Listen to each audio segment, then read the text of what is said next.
Kelly, Yes. let's have a conversation about habits. I'm going to start with a warm personal story. Let's hear it. The sad truth of it is, I am an anxious person. I've always been an anxious person. One of the things that I've had trouble with is what they call ruminating, or getting a thought in my head, or worrying about things over and over and over again and not being able to get it out of my head. And it causes a great deal of stress to do that thing. And so it's one of the things that I tried to work on. And this is an example of a good habit that I was able to develop. Now, it was not easy. It took me several years to develop this habit. But what I did was, one day, something clicked in my head, and I thought to myself, does that really matter? And I started thinking about what things in life or the day-to-day really matter and what things don't matter. And one of the things that inspired me was I saw this picture of, it was like a woman she was like this, and she had long, flowy white hair, and all around her were the planets, like she was a goddess or something. And I just thought, life and everything is so much bigger than me and my small problems. So I need to make sure that I don't worry about things that don't matter. And so I put that picture on my fridge, and I put the words under it, does this really matter? And so the habit that I started forming was, as soon as I started overthinking something or worrying about something, I would think in my head, does that really matter? And if it didn't matter, I would dismiss it. And if it did matter and I could do something about it, I would make a plan to do something. If it did matter and I couldn't do anything about it, also dismissed. And so it took me a long time to form this habit. But now I can say that every time I start to worry or think about something too much, that anxiety comes up. The first thing that pops into my head is, does this really matter? And then I'm able to go through that process and be much less anxious for it. Now, that's an example of a good habit formed. It took me a long time. And you might say that it was a hard habit to form, but I did it. So I want to ask you a question, Kelly. What makes changing our habits hard? Motivation to do it. What else? Usually their habits are formed out of some sort of trauma, or where they used to be a protection of sorts, and then they're no longer useful to you, or so deep-seated, and so it's hard to get rid of. So if I restate that scientifically, you have formed neural pathways. Yes. That if you want to stop that habit, you have to change the neural pathway. It's a lot easier, actually, to not think of it as you have to undo that neural pathway. The easier way to think of it is, well, I've got to form a new neural pathway to replace it. That's an easier way to think of it. Reshape it. Yeah, form a new neural pathway. What else gets in our way of change? If you don't have access to the thing I was thinking of is food, too expensive, or if the people around you aren't eating healthy, or if it's hard to access, or if you're working too hard and it's hard to meal prep or whatever. There's a whole bunch of things that can make it really hard to change that habit. Yeah, like if you live in a high-rise apartment and you don't have access to green space or anywhere to go walk or be in nature, or there's so many things about our environment that can make things hard to change. What else? If you don't know. Lack of knowledge. Yeah, if you don't have a support system to do it, sometimes there's no motivation or accountability to do it. It can be really hard to force yourself to do something, especially if no one's holding you accountable, or you're not accountable to somebody else to do it. Yeah, and we can ask ourselves, back to what you said before about knowledge, how many things do we do because we think that's the way they should be done? All the time. And how often do we question that and say, wait a minute, maybe I should question that. I'm not getting the results I want. Maybe I should question that. How often do we do that? Believe that in and of itself is a habit. Critical thought is questioning things. So that's a habit you have to build of, wait a second, is that still true? And knowledge changes all the time. We learn new things all the time. So you constantly have to be questioning things and making sure that you have the most up-to-date data. Yeah. So. And most of us have access to information, Google or whatever search engine on our phone or our computer, we should really question things, especially those things that don't serve us very well. Question everything. What's another thing that makes habits hard to change? You mentioned support systems, and that's a really important one. If nobody will go walking with you, if nobody will eat more nutritionally dense food with you, if the habit of your family or the people that surround you is something that's not good for you, that makes it really hard. Yeah. So what do we do about all these things? I think you have to do one piece at a time. For me especially, I have to make them really, really small changes. I can't just change the whole thing at once or change my whole environment at once. I have to make little tiny small changes. So breaking down the barriers one little piece at a time is one part of it. So how would you do that if your environment, your people around you, all those things are against you? How do you decide to change a habit? That has to come from within yourself. So if you really want to change something, I would choose one thing, not all the things, just one little thing that you want to change. And then depending on your personality, for me, I take that one little thing and break it down into little pieces. Just one little change at a time. So you're not going to do the entire 5 pillars all at once? Not me. Maybe somebody can do it, but no, because that will quickly become overwhelming and I will give up.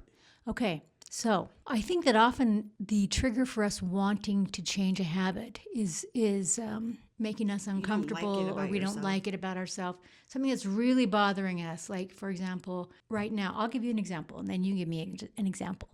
So right now, I don't like the fact that I've lost a lot of my muscle mass that I used to have. Because for a lot of reasons, one, I can tell by appearance, which is the least important thing. Also, the reasons why that might not be good for my health. I need to build muscle mass, especially now as I'm trying to heal and as I'm aging. So that really, really bothers me, that I feel like I'm losing all this ground. And so, but also the other thing is that I get so fatigued so fast. So how can I do this thing a little at a time? I have to break it down into the easiest, smallest way I can possibly do it. And for me, that means I'm going to try in 10-minute increments during the day to work on strengthening my muscles, whether that means spending 10 minutes doing some little squats, a little raise up on my toes, little sit to stands, using a light dumbbell that I keep by my desk. I'm just trying to do it in 10-minute increments so that I don't get tired and then have to go lay down the rest of the day. The easiest way, in fact, scientists tell us this, the easiest way to form a new habit is to break it down into the very easiest little increment. How about your example? Well, and you have to give up the idea of perfection, and that, like, if you can't do the whole thing the way you think that it should be done, that you're just not going to do it, or you're going to give up, because it's more about consistency and doing something than not doing anything. So I think that's the whole point. Doing one thing is better than doing nothing. So I think that's more important. So how does that work if you're a perfectionist? It's really hard, but you have to, that's the habit that you're breaking at the same time. For me, one of the things that I'm trying to do is write music more or do music. And so if I can't get myself to go write music, I can go get myself to play guitar, practice guitar just for 10 minutes. And usually I'll do more if I can get myself to play the guitar. So because you start feeling good and so you want to keep doing it. Yeah. Yeah. So if it's just consistency of just playing the guitar and then not dwelling on, oh, I didn't write music today or I didn't do this, because that's not the point. The point is that I went and did something to lift my emotional and cognitive mood and did something with my hands and my fingers that put me in a flow state. So that's all. And that was good enough. That's it. The end. Nobody's marking down what I did every day. It's just for me. So I think that's really a good point. Sometimes I know that I get frustrated with myself. I want to do things just right. I love this idea. I love the freedom that my new realizations of only a handful of things really matter, and I can discard the rest. And thinking of, I don't have to set myself a really high bar. I can set myself the lowest bar possible that will get me a little step forward. I love The idea of going for the lowest bar. So 'Cause revolutionary. you're already worth it right now, so you don't have to produce a certain amount to be worth it for the day. You already are, so there's no comparison to anybody else. You're just comparing against yourself. This is just one step at a day, building on these little tiny habits. The end. And then I want to talk about the thing you said, flow state. How does flow state affect our habit formation? It's kind of complicated, but once you're in a flow state, kind of where your creativity and your best inspirational self comes out, where you're not really thinking, it's all muscle memory and your talents and gifts come out, and where you're not overthinking anything, you're not stressed out, you're just creating, you're just doing. In it. Yeah. I love that. What it makes me think of is the runner's high. I have never had a runner's high. However, I've heard I people don't want a runner's high. I've heard people have it. You get over the pain and the discomfort of running, and you get to this place where it's flow, where you're feeling so good in your running. We've done that with music, with writing, with other things. And so I think we have to look at that flow as the reward. And so the last thing I want to talk about is, before our conclusion, is the cue, habit, reward loop. Do you know what that means? Yes. What does it mean? For me specifically, I have to be able to see it. So if it's not in my line of sight, it's kind of out of mind for most things. So to form a habit, I have to see something that triggers, oh, I got to do that, do it, and then have a reward, that dopamine high doing it.